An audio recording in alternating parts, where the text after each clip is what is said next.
but I don't see the custom streaming server. So, oh, here it is. Ah, I see. So we are live, Bina. Okay. Ah, brilliant, brilliant. All right. Done. Oh, I have to click done. Oh, okay. So Why it is not letting me air on Zoom? do what on Zoom? Yeah. Okay, live. Yeah, we should be live. We should be live. Hello, hello. Welcome, everybody. At least I hope we're live. Hello, They good don't make morning. it. They don't make it simple. They don't make it simple. Facebook. So I'm not seeing it in the group just yet. But well, let's see. So, Just 10 yes. o'clock. So I thought I'd get a notification at least from Facebook. Let's So see. hold on, Vina. Let me just make sure that we see. Do you see the video in Facebook? No, not yet. Yes. Yeah, maybe a bit delayed. We'll hold on a second. And give everybody a chance to join as well. So, here we go. I do see us live now. So all right. Hello, Bina. Hello. Good morning. Good morning, Bina. Hello, everyone. Good morning. Good morning. Yes. Hello, everybody. Ah, Georgianne is here. Hello, Georgianne. Will you reply in the comments, please, Bina? Yes, I'm doing. Okay. Hold on. Let me just finish sharing this. Hello, Georgianne. Hello, Georgianne. What have you been thinking about, Georgianne?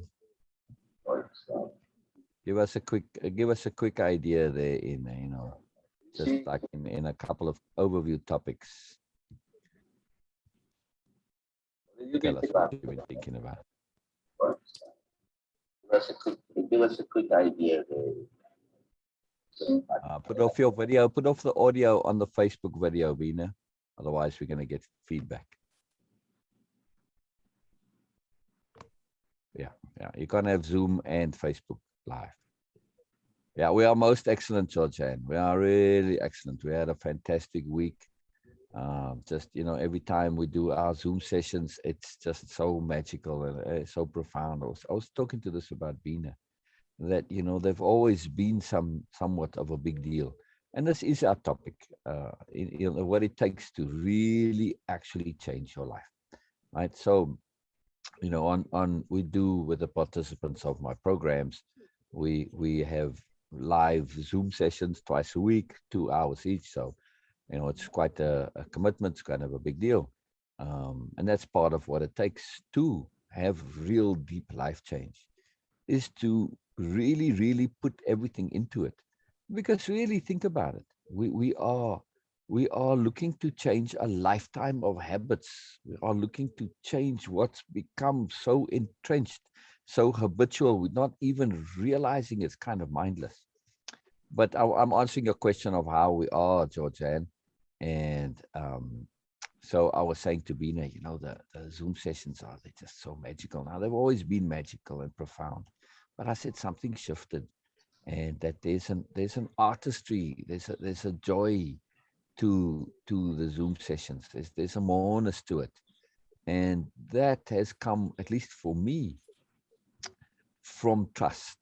Now, we talk about capital T, trust, a lot in the way of impeccability. It's a very, very big deal. And capital T trust is not, I have to elaborate a little bit on capital T trust. So bear with me here, and also there's more that said they're coming. So I'm going to just, go around a little bit until more come, and then we can get into it more.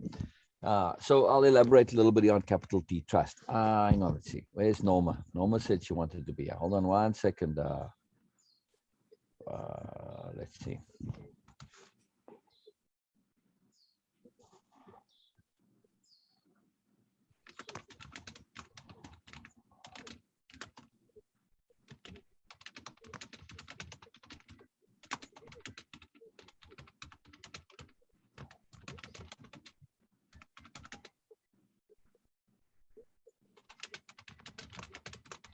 So my message on Facebook Live is a bit delayed. So Yes, there is a delay between Zoom and the Facebook. they're not responding immediately.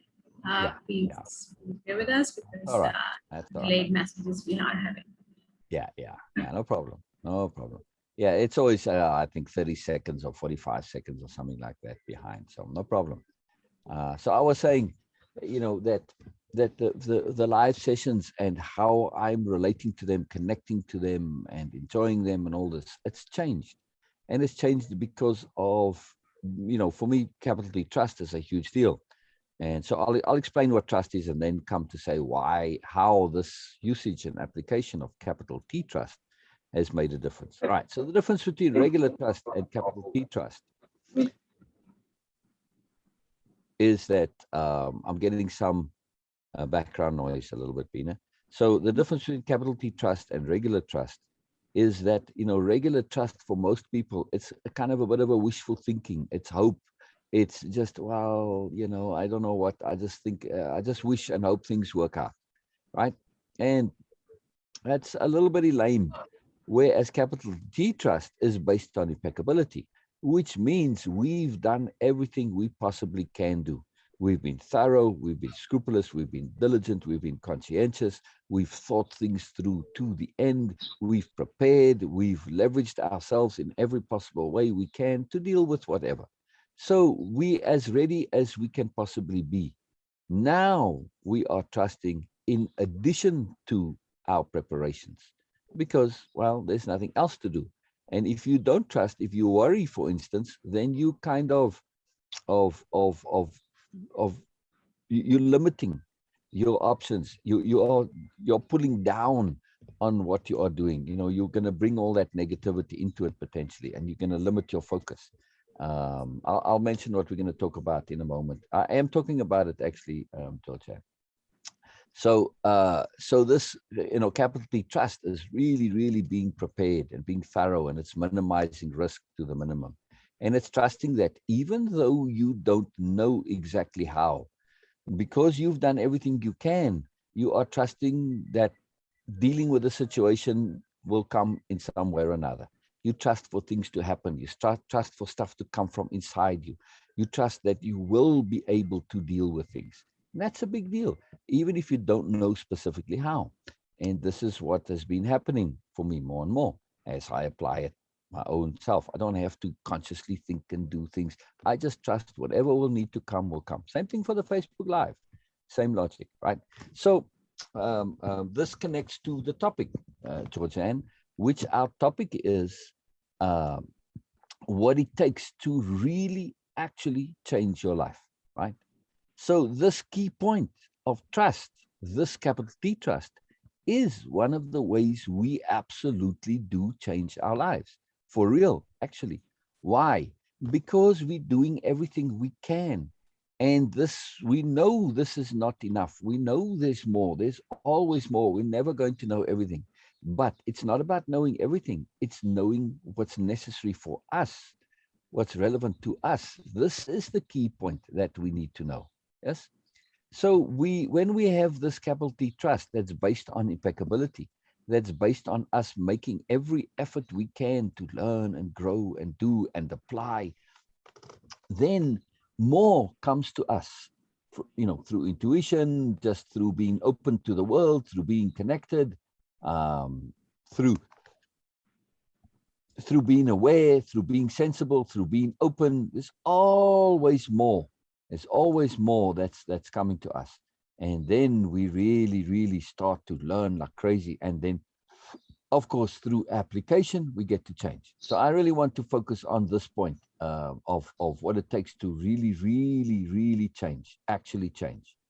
And this does come absolutely because we need to apply. We need to do.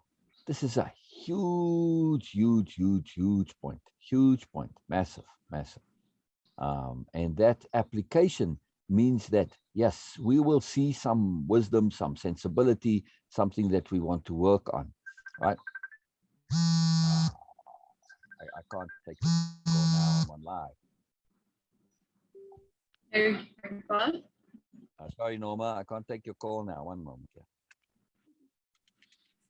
Norma, you can join us on Facebook Live here. Norma's joined us? I'm just saying that please, Norma, join us here. Oh, good. Okay. I don't know why she's struggling. Norma, just go to the group and watch the video. I think she's trying to get on Zoom, maybe. So, yeah. All right. Okay, so what you were saying, Sil, is that Yeah, one to moment. have Let the me just, change. yeah, Okay. very, very soft, Dina. All right. Yeah, so in order to change, we actually have to use and do what we know. Absolutely. This is very key because I see this all the time. You know, look at on the internet. We see all these wonderful memes, wisdom memes. Yes. And they're fantastic. They Very really soft, Sil. real wisdom to them. Say again, Bina. You are very soft. One moment. Let me just the call from Norma through the audio off. I'll just leave and come back. You just carry on what I was saying, Bina. I was just asking you again that, okay, today's topic is what really, really is needed and takes to have a true life change. We are not saying about the transformation, but it's a life change we are discussing here. And you are connecting it to trust, capital T trust.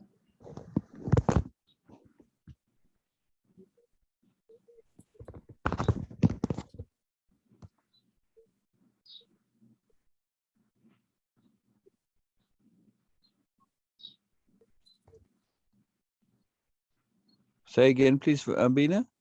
I was just asking you that today's topic is to what really is needed to have a true life change.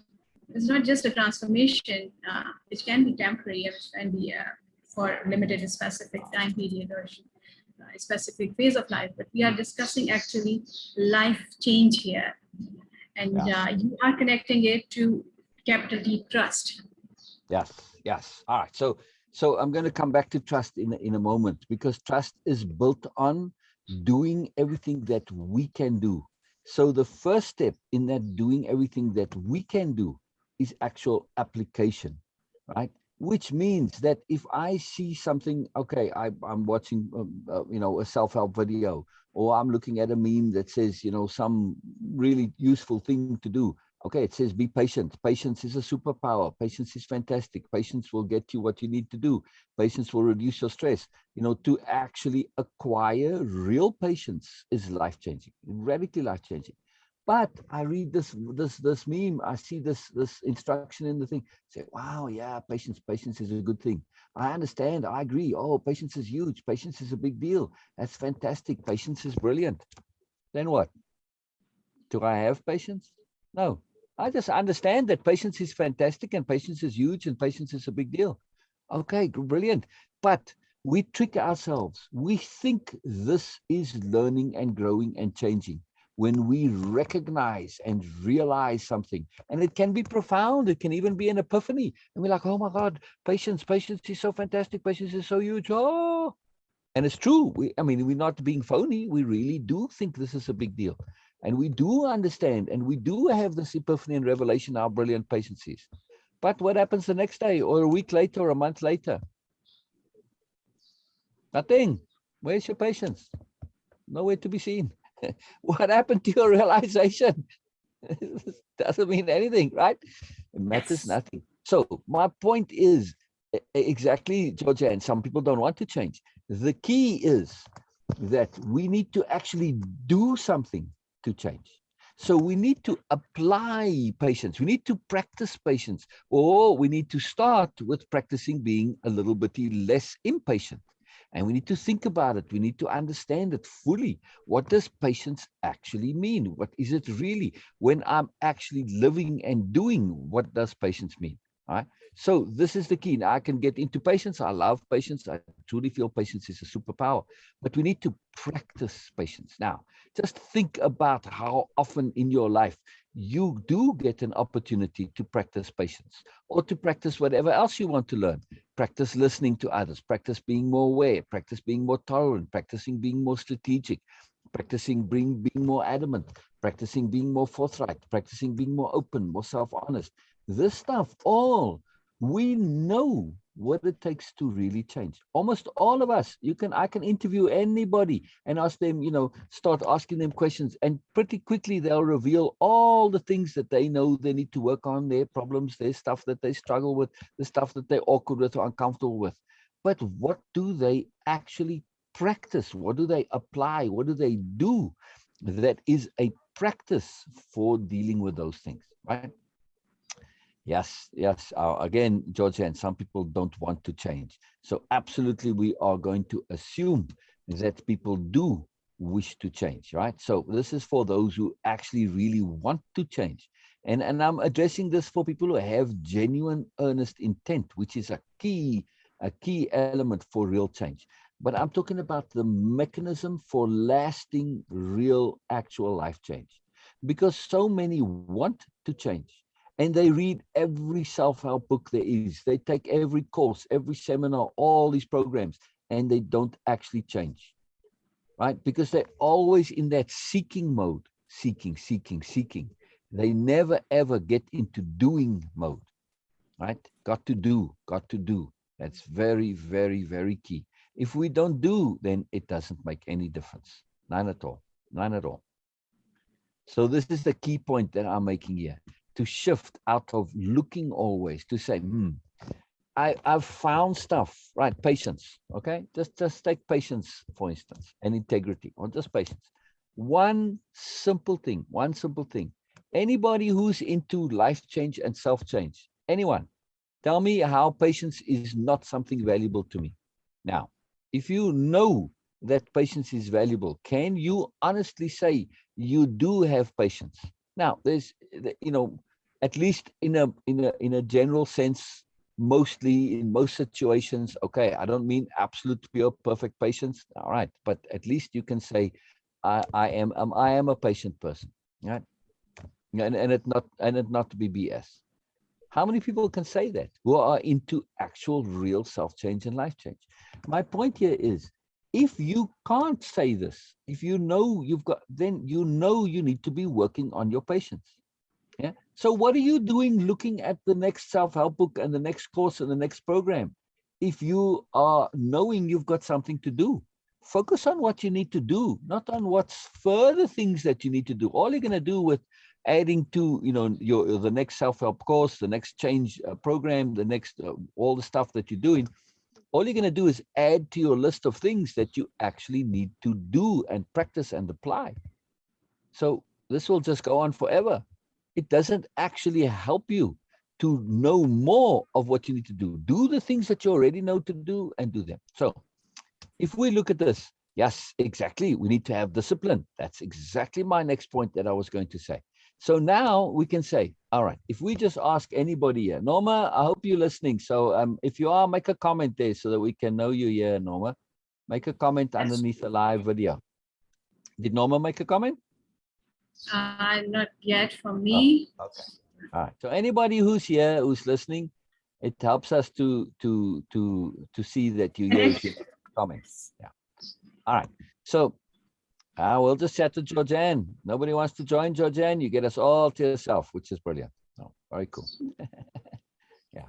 So the discipline is important. So if we were to just say anybody like Norma, okay, or anybody who's here now, say, hey, what are things you know are important to work on beside patience? Yeah. What kind of things? Can you give us any idea? Norma, Abina, Georgianne, anybody? What things do you know you need to work on in terms of life change? What about your awareness? Exactly. Yes, awareness is huge. Yes. What about appreciation? Do you enjoy every day to the fullest? Oh, if you just saying, well, I kind of complain a lot. Well, you have to work on complaining. And now, here's the key. Work on positive things rather than on negative things. If you work on limiting and eliminating something like complaining, and let's say you succeed.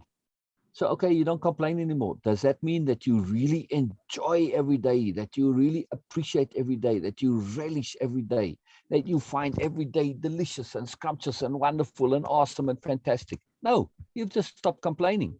So this is a big point for real change. Don't focus on fixing your problems. Focus on replacing them with something that you actually want that automatically deals with a thing. So if I want to fix complaining, I replace it with appreciation. or gratitude. I prefer appreciation to gratitude, but that's a long story.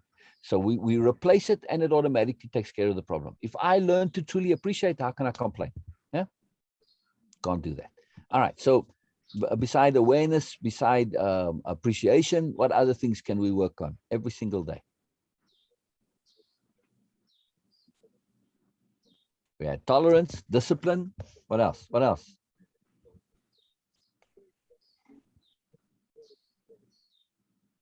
The will. Ah, there you go. You got to have the will. So if you're talking about having discipline and desire and will to do things, right?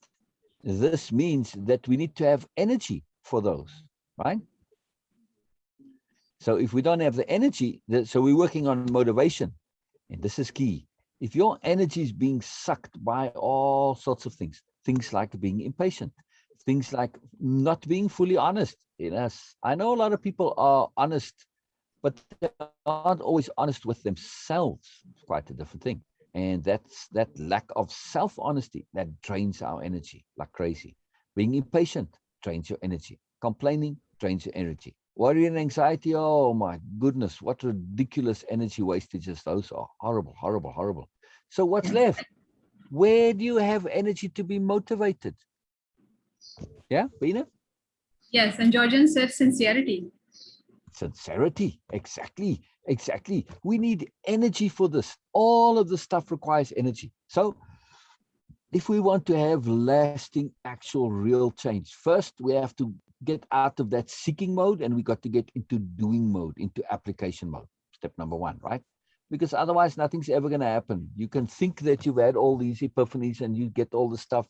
Yes, this is fantastic. This is good. But unless you actually do it, you can know all you like that patience and appreciation and awareness and all these things are really good. But if you don't do them, if you don't prove to yourself that you own them, that you have them, that you can use it, you can be patient, it's never real and you'll never change, right? You'll always get stuck in your habits, right? Yes. Exactly. So we need this energy to be motivated. And Georgianne says that's true because people don't like what they see in themselves. Yes, exactly, Georgianne. So we need to be honest about what's in ourselves, but we also need to appreciate. Yes, even though I've got a lot of nonsense and I've got a lot of stuff to learn. When you were a kid, I'm talking about a little kid, you had fun and you played and you had joy. What were you doing every single day? Learning, learning, learning, learning, learning. You loved learning, right? You loved it, right? Everything you did was learning, learning, learning. It was always exciting and learning, right, Bina? This was for you, yeah? Exactly. Now, Bina, when you were a little kid like that, right? Did you not like yourself? Absolutely, because every single time when I had a question and I got an answer, that was the real joy for me. No, it's not what I asked. It's not what I asked. I said, did you not like yourself? Did you dislike yourself? Absolutely. I was. Oh, no. Say absolutely. Did you dislike yourself? I think. No, I'm just saying that absolutely. I like myself because right. Well, I asked, did you? And you right. Well, I'm just saying, just to be clear here, it sounds like you didn't like yourself. You did like yourself, yes? Yes. All right. So this is huge. When we think back to when we were children, we were learning and we liked ourselves. We didn't care one little bit that we didn't know stuff. It wasn't a problem. We loved, there's lots to learn. We were always eager to learn. We didn't care that we didn't know. We didn't feel deficient. We didn't feel bad. We didn't feel negative because we didn't know stuff. Why are we doing that now? Exactly, Georgianne. Play is the absolute best way to learn, right? But in order to play, did you not need energy? Yeah, Bina? Where'd Bina go? Are you frozen, Bina? I think you're frozen. Yes. Now, Georgianne, some children did have rough neighborhoods. I know people who've grown up in very, very rough situations, ridiculously rough situations. Don't make any difference. They're wonderful people. When you really get into it, there's a magic. It's up to us. We can learn in any situation. Any situation. It's all in the attitude, all in the mindset.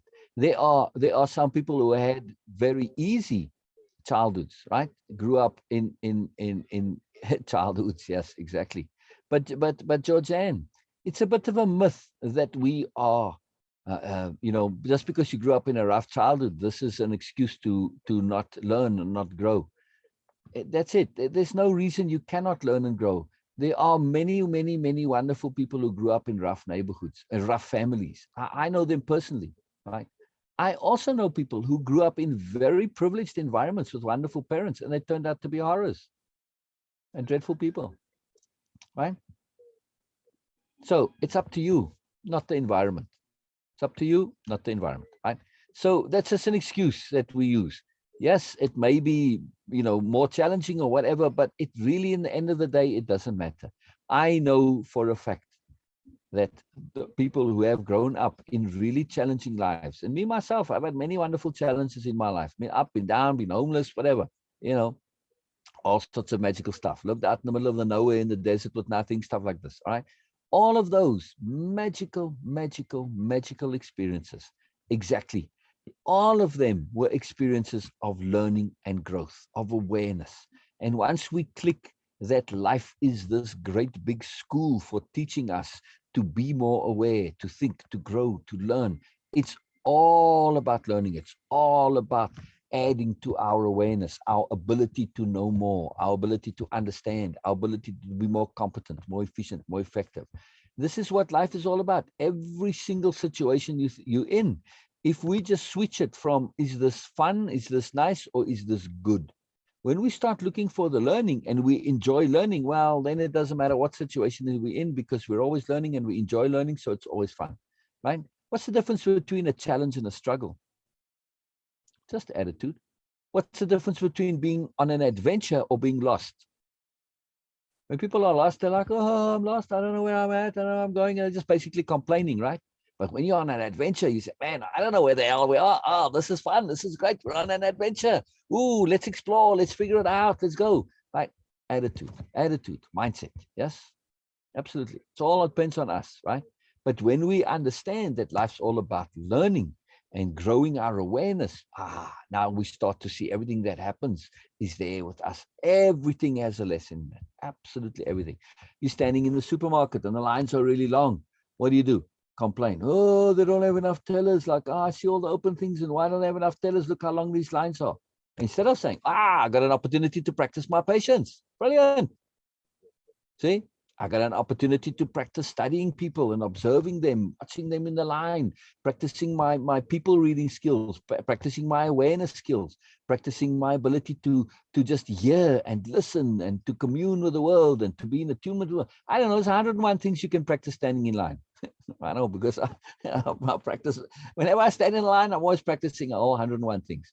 Everything is an opportunity to practice, to learn. So if we want real lasting life change, to bring this back to the key topic here, this is absolutely key, that we learn to practice and we learn to see the lessons in absolutely everything. Now, those lessons are kind of subtle sometimes, but you just really have to ask, what am I being forced to learn here? If I don't want to be unhappy, what do I need to do? If I don't want to be miserable standing in line, right, waiting, I need to be patient, because isn't patience just learning or being able to wait without stress? Yeah, absolutely.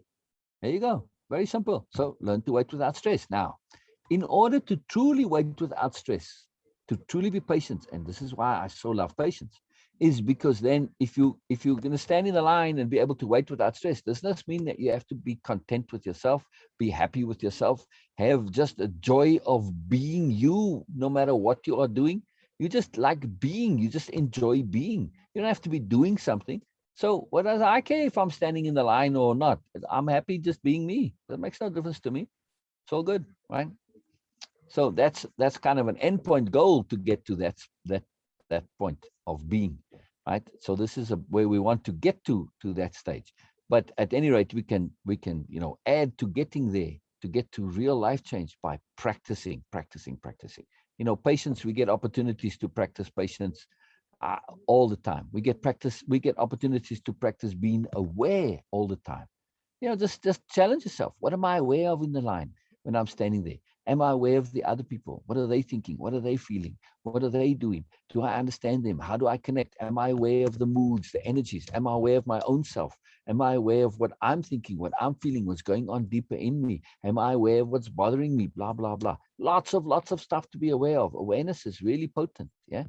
Am I aware of what's going on in the world around me? I don't have to, but it's useful. It's helpful, right? The more aware we are, the more we avoid trouble, the more we avoid problem, the more we avoid being foolish, avoid being stupid. Take any kind of badness in the world, any kind, pick anything that's really bad and say, why did this happen? And then you go again, say, well, okay, you find some reason, then you go one step more. You say, well, why did that happen? And you keep getting down to the root of it. The root of all badness, nonsense, foolishness, idiocy is always lack of awareness. Always, always, always. If they knew better, they wouldn't do it, right? Simple as that. If you know better, you won't do stupid things. So awareness is the secret to everything. That's it. People don't like this idea of awareness. They shy away from it. Oh, awareness, it sounds so technical. It's such a big word. I don't know. I hear all sorts of complaints when it comes to awareness. Yeah, but okay, think of it as understanding, knowing. Doesn't matter however you want to think of it. But awareness is a little different. I like the term because it's slightly different. Awareness implies we understand and we know, and we are able to use it. Yeah. If you're truly aware of something, then you can do something about it. You don't just say, oh, like say, in other words, to be truly aware of patience, right? It means that I have it in me. I know patience from the inside. I can be aware of the idea of patience, yes, but to really be aware of patience, truly, capital A aware, this means I have to actually be inside awareness. I have to do it. I have to feel it.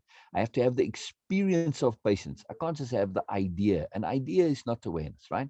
It's like riding a bicycle. I can give you the instructions for riding a bicycle and tell you all about how to ride a bicycle. So in other words, you can have this idea of riding a bicycle, but truly be aware of what riding a bicycle means and feel like, you have to actually go and ride it. Yes. Why do you think people do things over and over without change? Great question. Great question. Yeah. You know, this whole, people say, oh, I'm overthinking. No. Actually, this whole overthinking thing is kind of a big load of nonsense, really. You're not overthinking. You're not thinking efficiently and effectively. You're just thinking, thinking poorly. When people overthink, they just loop. That's it. It's not actually overthinking. There's no such thing as overthinking. So the key is think things through to the end. I'll repeat that. Think things through to the end. How do you know when you get to the end? When there's no more to go, when things are obvious, when you've got things solved, when you've got resolution, right? When you've got things sorted out, that's when you know things are to the end. And especially make sure when you think things through to the end, you'll know when you're at the end, when your conscience is clear about the matter, when you can sign off on it and say, okay, I'm resolved and I don't need to think anymore. So what people mostly call overthinking is actually underthinking or inefficient and ineffective thinking, right? They just loop around and around. Why do they loop? Because they get to a point where they've got to face and then deal with the awful truth. They don't want to face the awful truth, never mind even deal with it, right? So they get to a point where they're thinking about something and they realize, well, actually, you know what, I'm kind of complaining or I'm indulging in self-pity. But it's a vague idea in their head and they don't want to go there. So they stop thinking and they just start all over again, trying to find a different path. No, you can't avoid this fact that you are indulging in self-pity. You got to deal with this. You got to face it. You got to move on. Or you say, it's kind of a lot of effort to learn and change and grow. I don't want to make a lot of effort. Well, that's an awful truth too. If you want to learn and grow, you got to make an effort. That's it. The story. See, so people loop, Georgianne, and think the things over and over again because they get stuck on a point and they don't want to acknowledge that here's some kind of awful truth. Think of it like, I don't know if you've ever watched people playing chess or play chess yourself, right? It's a very classic thing, especially with new players playing chess. They've been taught, think a few moves ahead and kind of figure out where you're going. Okay, so you in your head, you make this move and you see, okay, if I do this, then they can do that. And then I do this and they do that. And then they think it through and say, oh, that doesn't work. But they can't think of a better move. So what do? They just think it all over again. They just repeat that exact same loop and they come to the same conclusion every time. This move won't work, right? And they keep doing this until eventually they just make the move anyway. They know it's not going to work, but they make it anyway. Right? So this is what people do with overthinking, because they don't want to face the awful truth. They don't want to face the truth that that move doesn't work, because they like this idea, the move. They thought it was a good move. They thought it was cool. They thought it's exciting. Right? Exactly. It's insanity doing the same BS over and over. Exactly. Exactly. Something needs to change.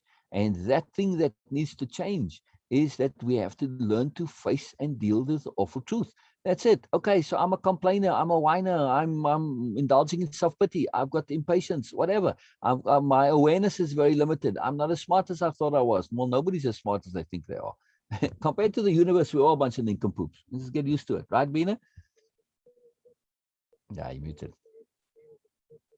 You muted, Bina. Absolutely. Yes. Yes. I'm having trouble with my network, so that's why I need to. Yeah, no problem. So this point of accepting our nincompoopery, this is a big deal, right, Bina? Yeah, huge deal, huge deal, huge deal, huge deal. I want you to share in a little bit for us, just in terms of you and dealing with nincompoopery. So I'm making the point that in order to change, we have to actually do. First of all, we have to apply, and we have to practice, put into practice. It's no good just saying, "Wow, okay, I'm going to work on my patience today." And okay, I spend the whole day working on my patience, and then, oh, I've learned patience. Well, yeah, maybe, but you know what? Our old habits might come back and bite us, because habits have a sticky elasticity to them, right? So as you go on and you move, that stickiness, it gets more and more, that elasticity, it pulls you more and more. So you have to be aware that our old habits are going to pull us back. And habits, by definition, are things that we sort of unaware of, right? They happen automatically. That's what a habit is. So they are programmed to just come automatically without thinking, in unawareness. So habits are a big deal. If we want to have permanent change, we absolutely have to learn to deal with habit. If we don't, and our old selves are just going to pull you right back again, right? It's a big deal. So this is what practice means, that you do it again and you do it again. And in practice, take anybody who's practicing, say, practicing a musical instrument or any skill, right? It's just as important to be comfortable with doing what's wrong as it is to be comfortable with what's doing right. You playing your violin or the piano, and you playing and you go, and you make a screechy, horrible sound. Okay, you need to do that because you need to know where the boundaries are. You need to know what not to do in order to assist you in knowing what to do, right? Also, when you get to people who are really skilled on have mastery of any task or any skill, anything, they know all of the variations. So that master musician, when he's playing a symphony, don't want that screech. But when he's working on sound effects for a movie, wow, now that screech is really fantastic, right? So see, you want to know all of this. So when we're practicing, we need to be comfortable with making mistakes, in other words. This is what practice is.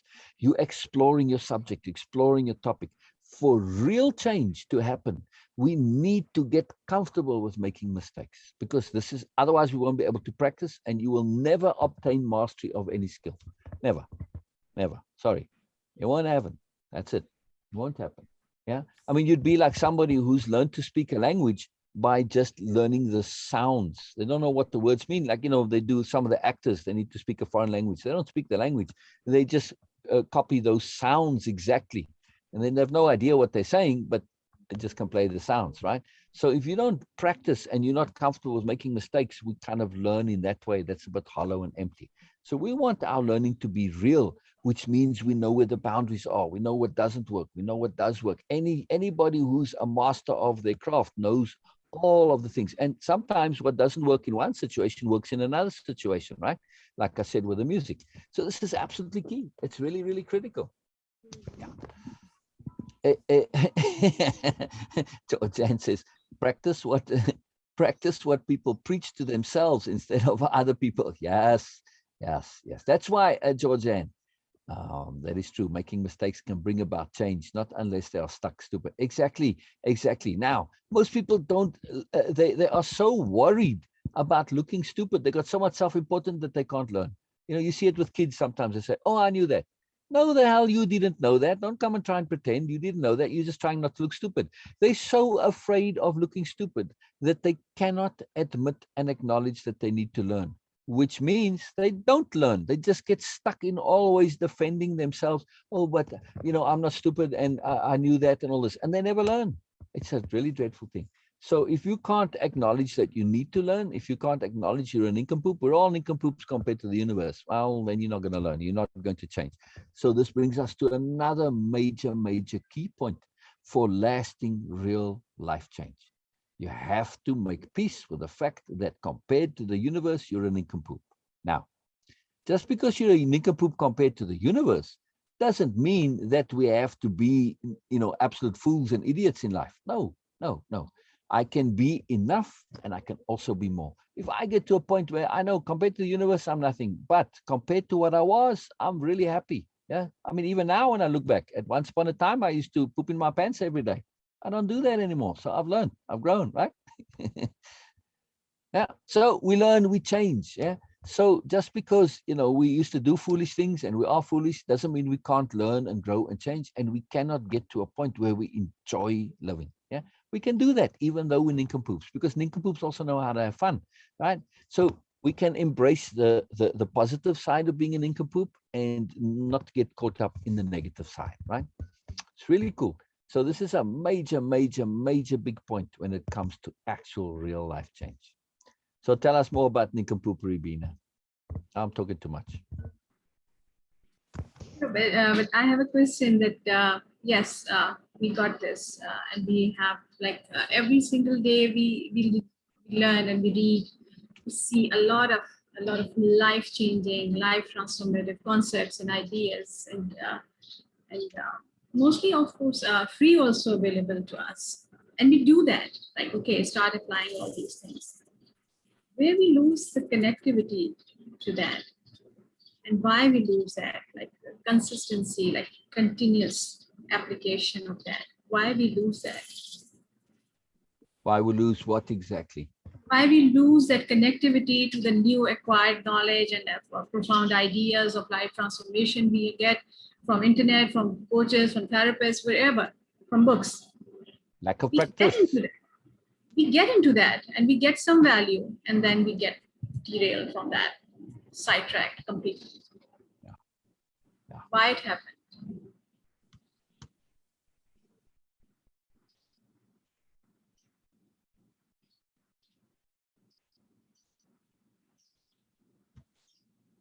Oh, it happens because of lack of practice, Bina. We get disconnected. So we forget and we assume we know. So we need to practice every day. We need to practice not just learning new things. We not just practice, for instance, like working on your impatience to learn patience. And then once you've at least acquired some patience, you learn on more patience. But we also need to practice things like appreciation and joy and celebration, right? That's it. We need to celebrate every day that we have learned our skills of patience, of awareness, of observation, of paying attention, right? Of connectivity, of just appreciation, that one single skill, right? This is an profound skill. How many of us actually literally practice appreciation every day? For instance, right now, we look around, make a list of all the things that you can appreciate in your life right now. Tons of things, countless. Exactly. Now, do you do this every day? Consciously say, wow, I'm so thankful that I have a computer. I remember when I didn't have one. Yes, not every day, but yes, I do appreciate my life. Yes. Exactly. I'm so thankful that my computer has internet. I remember a time when my computer didn't have that either. Yes. I remember a time when I had, I'm really appreciative that I actually have programs on my computer. What do you mean? Somebody says, what do you mean you appreciative you have programs on the computer? Don't all your computers come with programs on them and an operating system? Nope. When I first got a computer, when you turn on the computer, you had a black screen with a little blinking cursor. Beep, beep. That's it. Didn't even make a sound. This was blinking there, staring at you. Now we are going into history. Yeah. Yeah. But it's appreciation. I'm just trying to say, that things are magical. They are magical. We've got cell phones. Forget that. Okay, take all the technology. When I was a kid, I had stuff to eat. Okay. Some people don't always have stuff to eat, but you're alive. Yes. You can think, you can learn, you can grow. Isn't this stuff to be appreciative of? Yes, absolutely. Yes, So you have what you choice. shared, All right. yes, So let's bring on a big point, Bina. A really big point to be appreciative of: choice. Yeah. Yeah. Now, we always have a choice. People say, when I was a kid, I was forced and I would get into trouble if I did it. You always have a choice. You have a choice to not be there. You have a choice to not live. You have a choice to run away. You chose to remain alive, even though conditions were terrible. Right? So we always have a choice of some kind, right? We have a choice on how we deal with the stress. Yeah.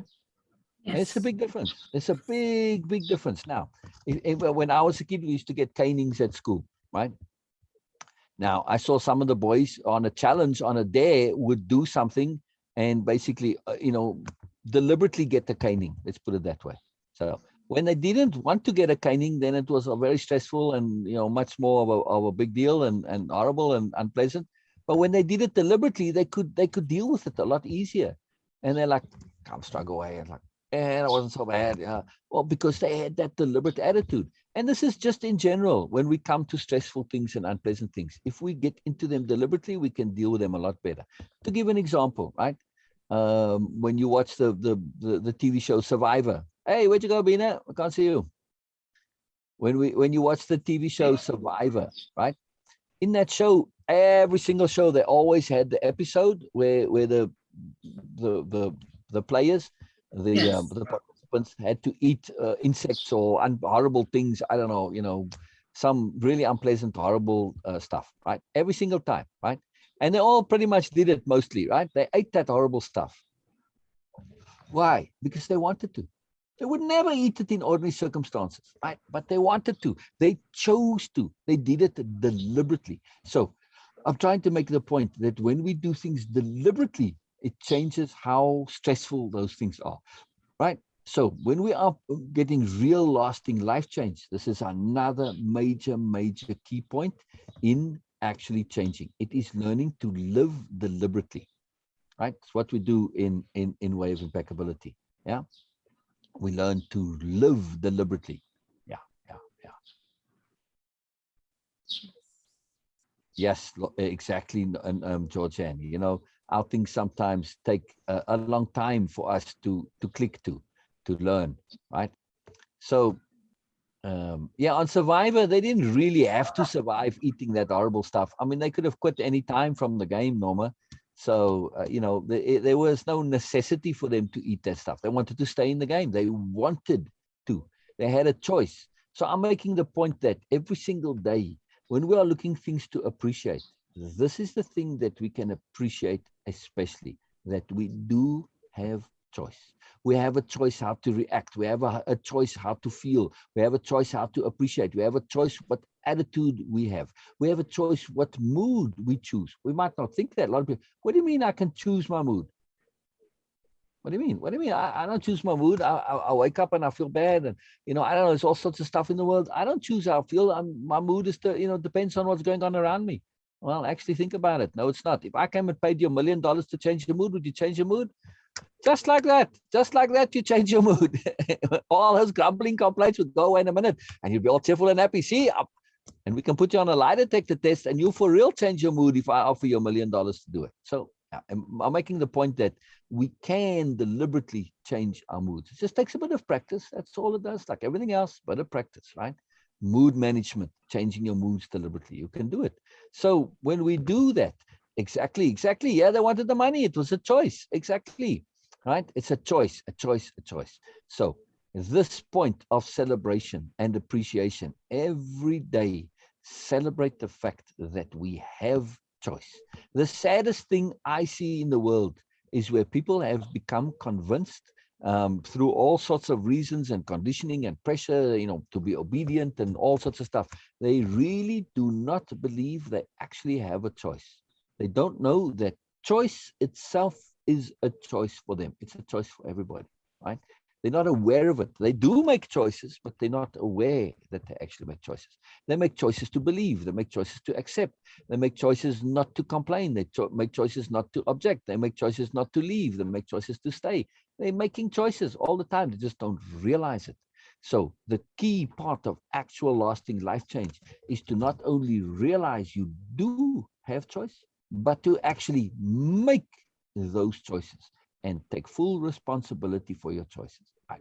So how do we really leverage taking full responsibility for our choices? I think I mentioned this on a previous live, but I'll do it again. I say right now, Bina, right now, Georgianne, right now, Norma. I hope Norma's here. I haven't seen Norma make a comment. I've told her to make comments, please, Norma. Underneath the live video in the Sassy group, that link that I gave you, click on the link. Just you'll see it right there. The video playing, the live video, you'll see it. Just in comments, just make a comment. Anyway, so I want to ask you all, anybody else who's listening, right? Or going to be listening, you don't have to answer while we're live. You can answer after the live is ended, and we'll still respond to this, right? So now I'm going to ask anybody who's listening to this, whether it's live or later, right now in this moment in time, right now, this very second, this very minute, do you know that in the future weird things can happen in your life? Might happen, could happen. Do you know this? Yeah. Bina, do you know this? That weird things, unusual things, odd things, unfair things, crazy things, any sort of stuff can happen in your life. Yes, in anyone's life, yes. Correct. What about your life? I don't want to know in anybody's life. I want to know if you know that it could happen in your life specifically. Yes, could be. All right. Exactly. So now you know stuff can stuff can happen in your life, right? You know weird stuff, unusual stuff, unfair stuff, crazy stuff, stuff you don't want can happen, right? Knowing this stuff could happen, might happen. Do you choose to remain alive right now? Georgianne, what about you?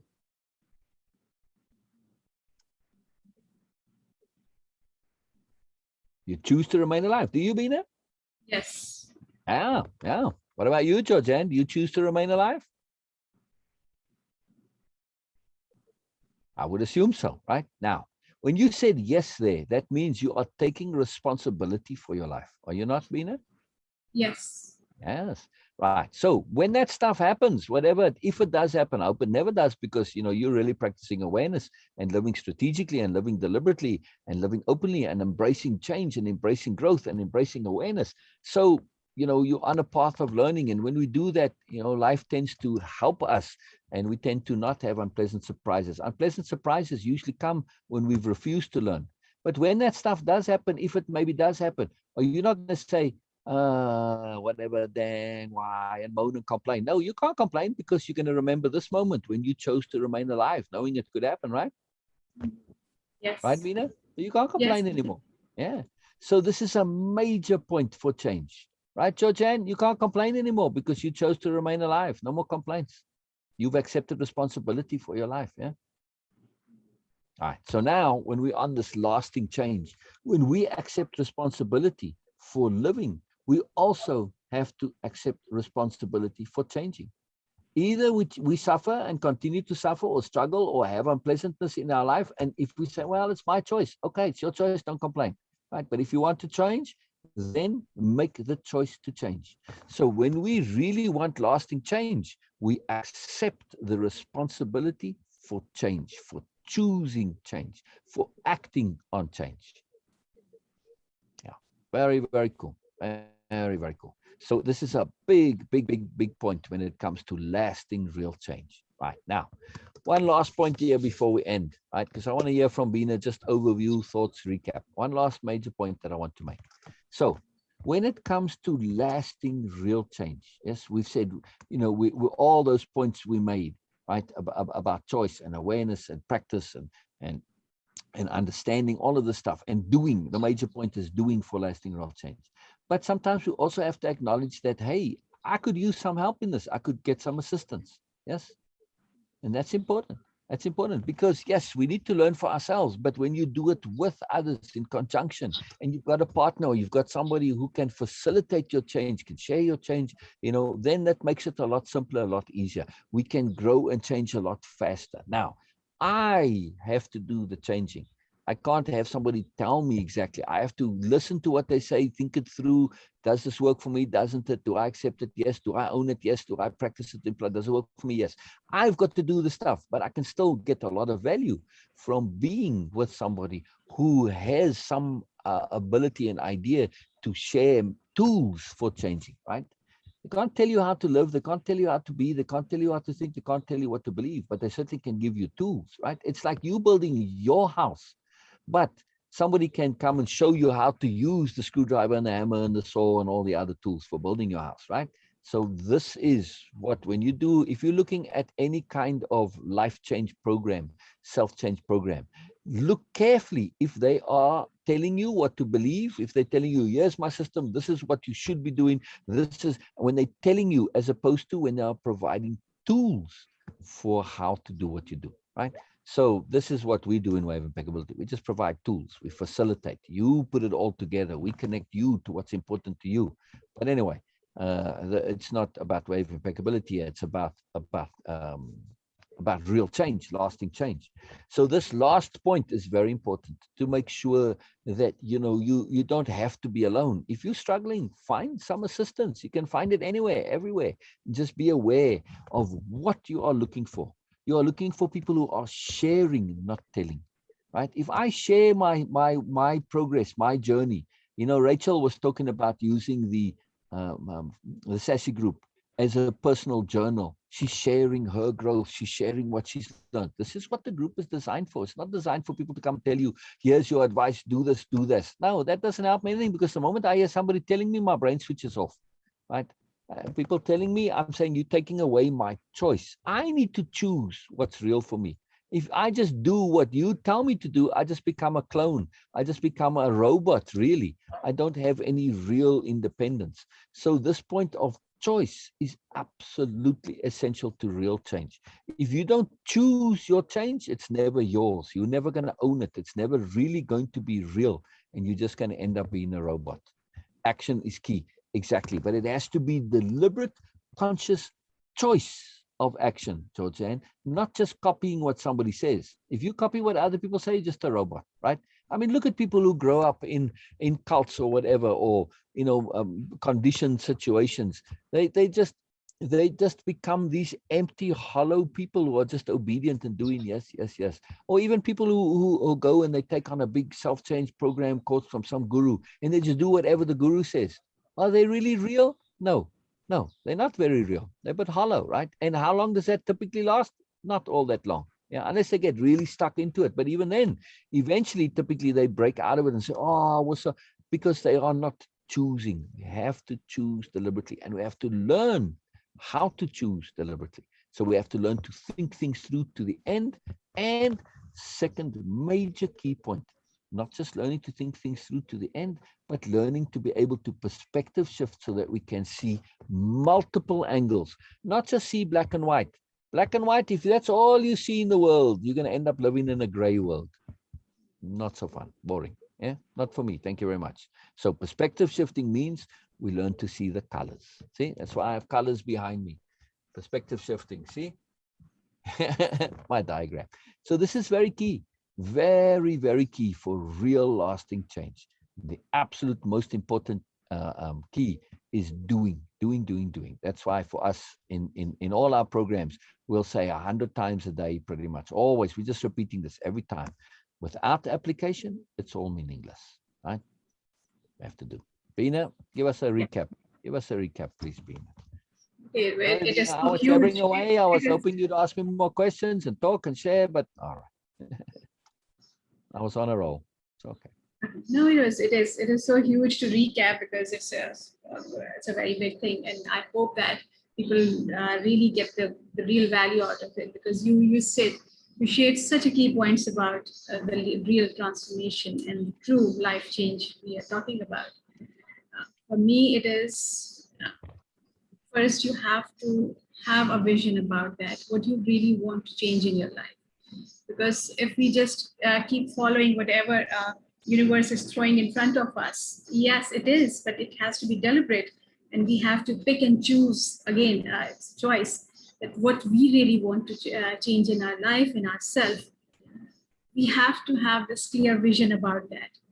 And if after having this vision, after having these multiple choices, we feel uncomfortable, unsatisfied with our current situation and circumstances, then there is a possibility that it will lead to towards a real life change, not just a transformation or just a simple tweaks in our personality or in our circumstances.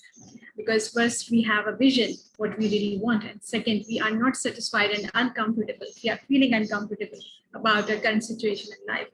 And then we have to make choices, deliberate choices, what we really want.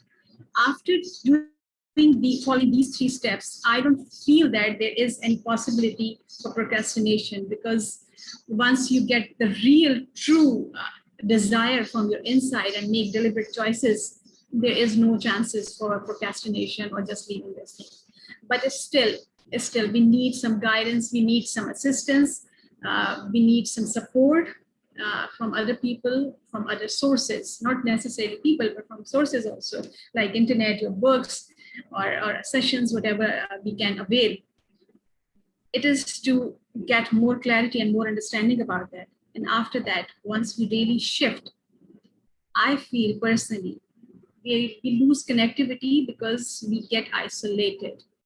This is the biggest and the most tempting point for ego to come back again and say, okay, I know all this stuff and I'm changed and I don't need anything more. We still need that. So for me, having a community like SASSY or any other group, if you are into, it is necessary to surround yourself where people are into this field.